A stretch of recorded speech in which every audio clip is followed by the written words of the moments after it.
Qadın evdə oturub övladlarına, ailəsinə baxsa daha yaxşı. Bu çox çətin sual olur. Şiddətə məruz qalırlar, sözünü mən qəbul edə bilməm. Çünki bəzən kişilər daha çox şiddətə məruz qalırlar. Bunu çıxardarsınız manşetə ki, çox oxusunlar.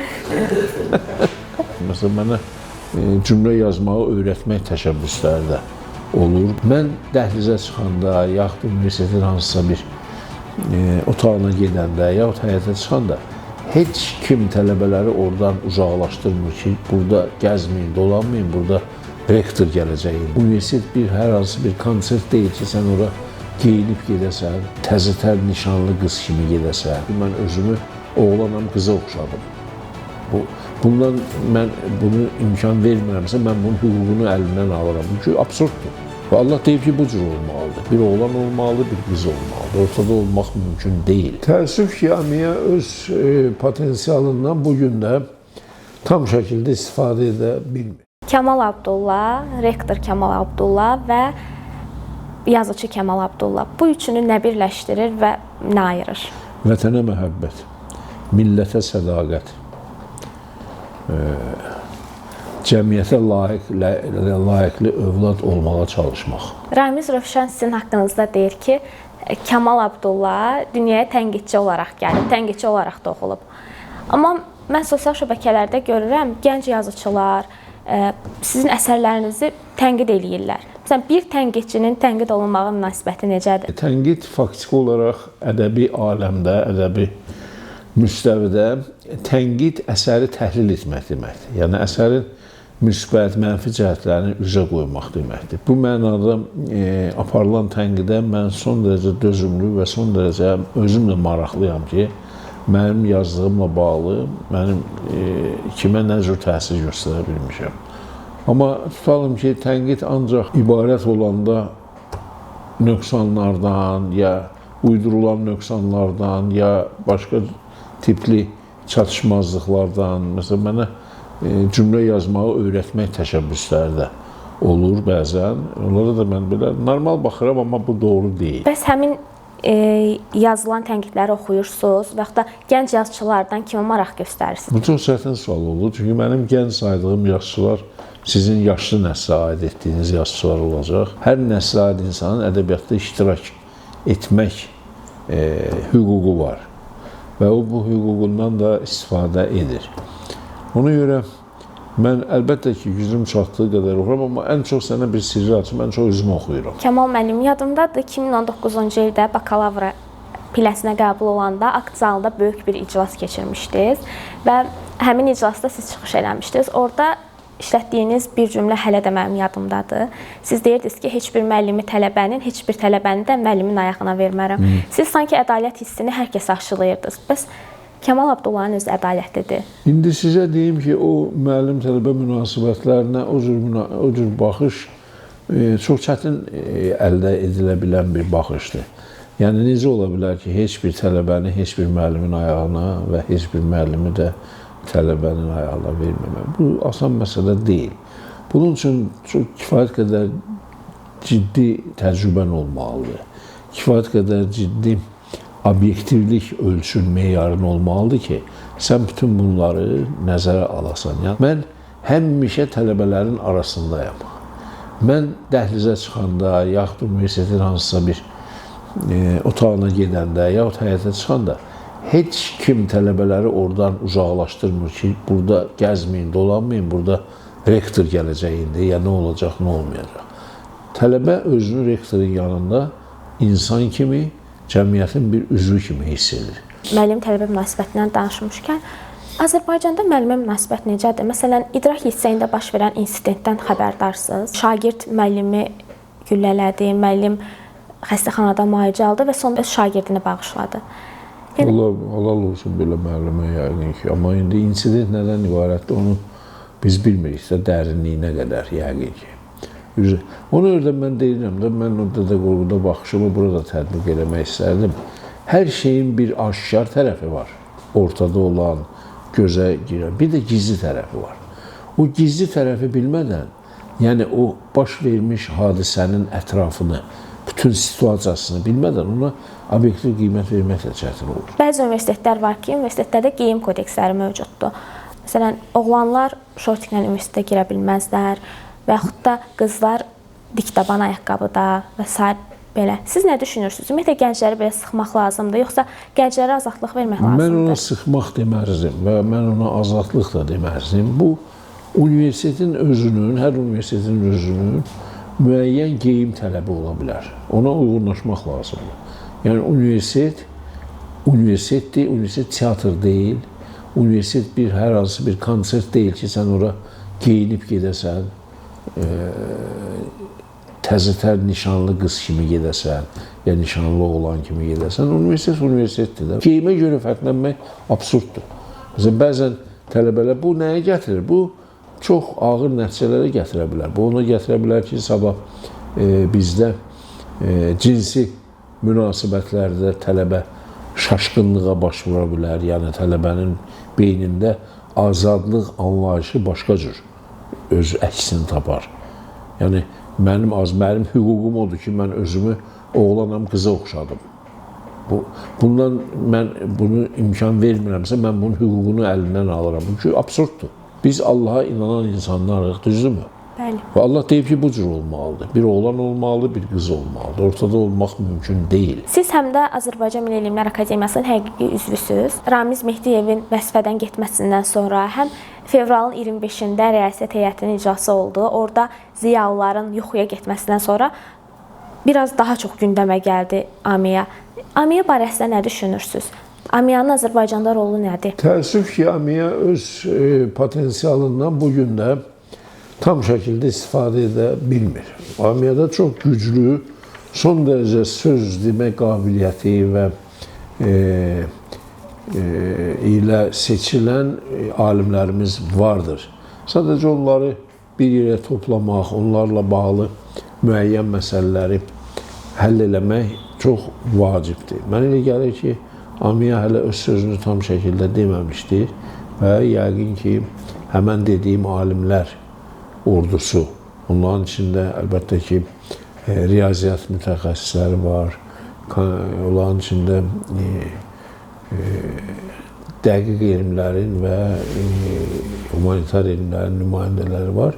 Mənə elə gəlir ki, onlar öz sözlərini deyə bilərlər və AMİA hələ öz sözünü deyəcəkdir. Belə deyək də, bəzi kişilər deyir ki, savadsız qadınla evlənmək və onunla yola getmək daha rahatdır, nəinki savadlı qadından. Amma bəzi kişilər də deyir ki, savadlı qadınla ailə həyatı qurmaq daha yaxşıdır. Məsələn, kişi bir fikir deyir, qadın ona qarşı əks arqument bildirir və bəzən həmin qadının əks arqumenti daha xoş olur, daha ağla batan olur. Nə düşünürsünüz? Ümumiyyətlə, Azərbaycanda qadının cəmiyyətdəki rolu nədir? Qadın evdə oturub övladlarına, ailəsinə baxsa daha yaxşıdır. Mən bu cür fikirləşirəm. İndi aralarından eləsi olsa ki, o öz xüsusi istedadı nəticəsində üzə çıxıb özünü hansısa dairələrdə göstərə bilən qadınlara, o bir başqa məsələdir. Amma onda əgər əsas etibarilə, əsas bizim istiqamətimiz qadını evdə saxlayıb,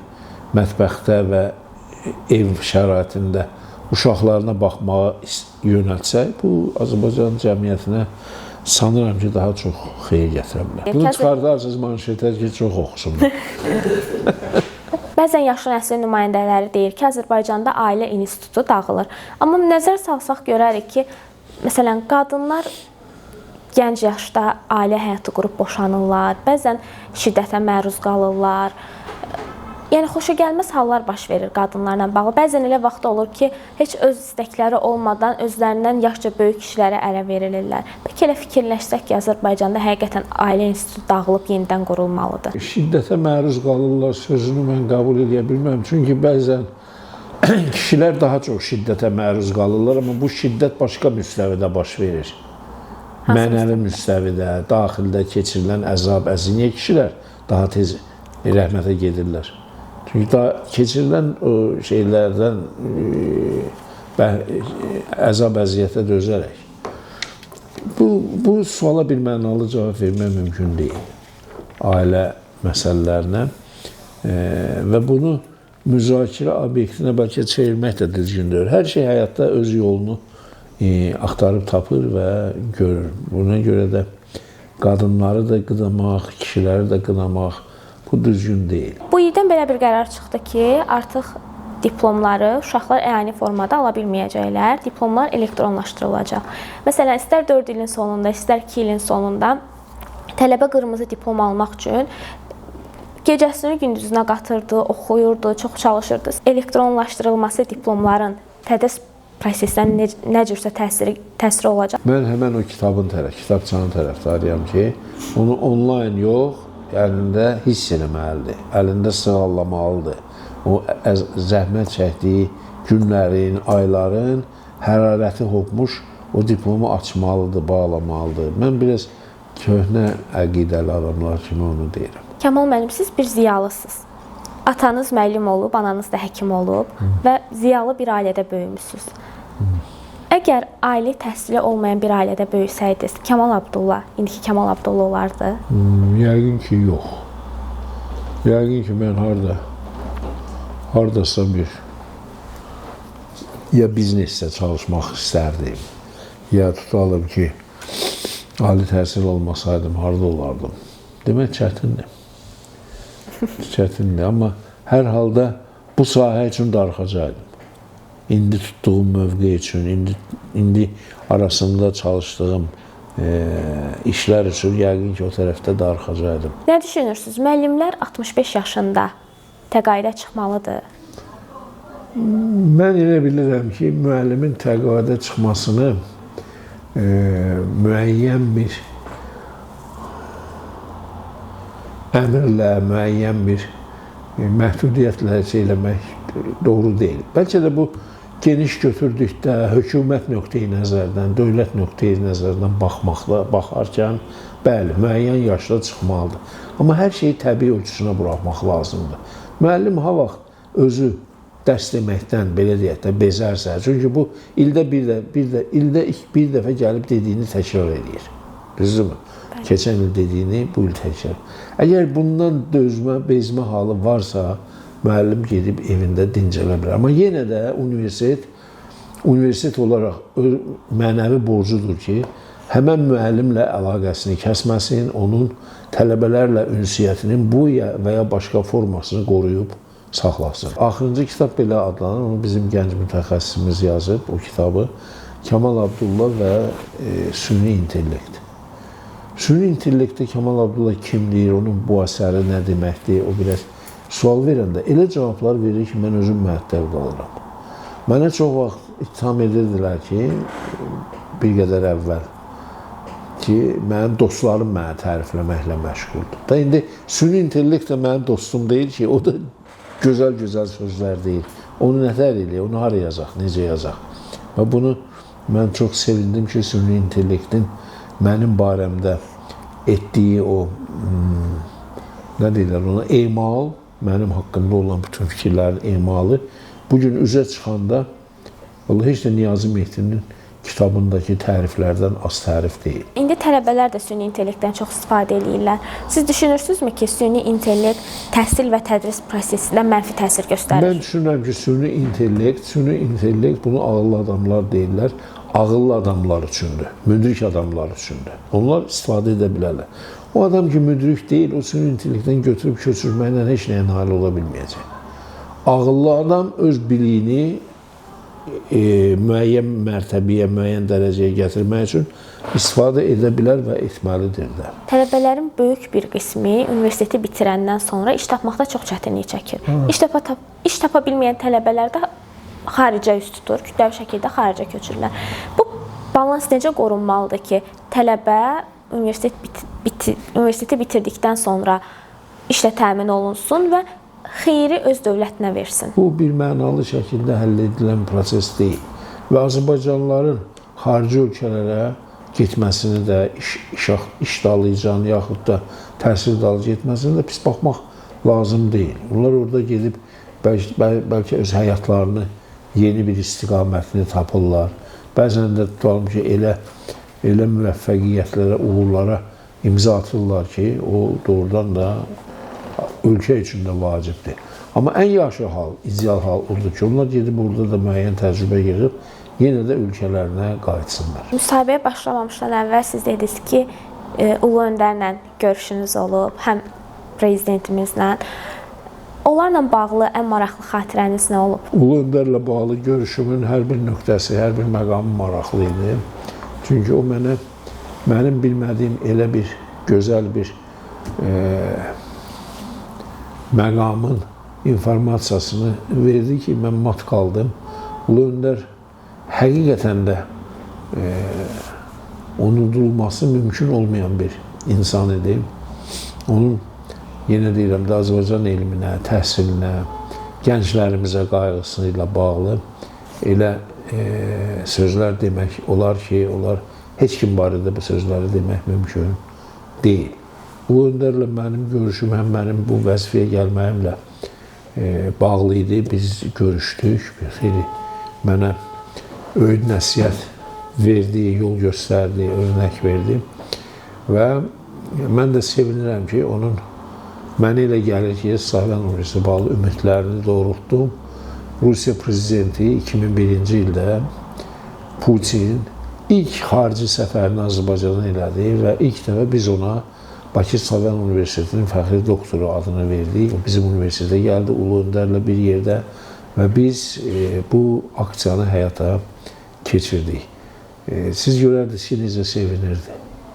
Necə sevinirdi və Putinə Slavyan Universitetinin müəllimlərini necə böyük həvəs və necə böyük daxili bir ehtiramla bildirirdi ki, bunlar Azərbaycan xalqının qaymağıdırlar. Cənab Prezident Ulu Öndərin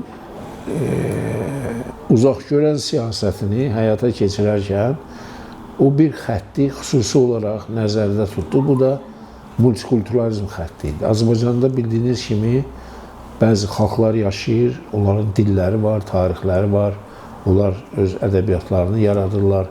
Və Cənab Prezident çox maraqlı idi ki, bu xalqların inkişafı, bu dillərin inkişafı, bu mədəniyyətlərin inkişafını necə etmək olar ki, Azərbaycan xalqının ümumi inkişafı ilə bir yerdə baş versin. Ona görə də o dövlət müşavirliyi yaratdı. Mən o müşavirlikdə çalışdım və mən hər dəfə görürdüm ki, bizim prezidentimiz Azərbaycanda yaşayan xalqlara necə məhəbbət dolu münasibət bəsləyir və o, bu məhəbbətin ən bariz nümunəsi o idi ki, bütün xalqlara eyni cür münasibət bəsləyir. Bax, bu multikulturalizmin əsas düsturlarından biri idi.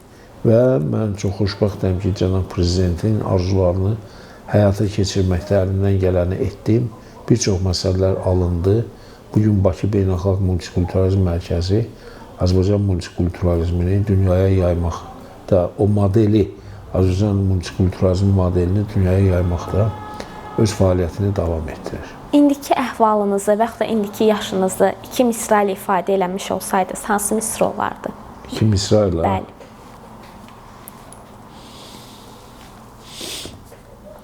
Çalışam, gözəl bir şey axtarım, tapa bilmirəm. Sən çətin tapasan axtardığını, sən axtardığını itirməyiblər.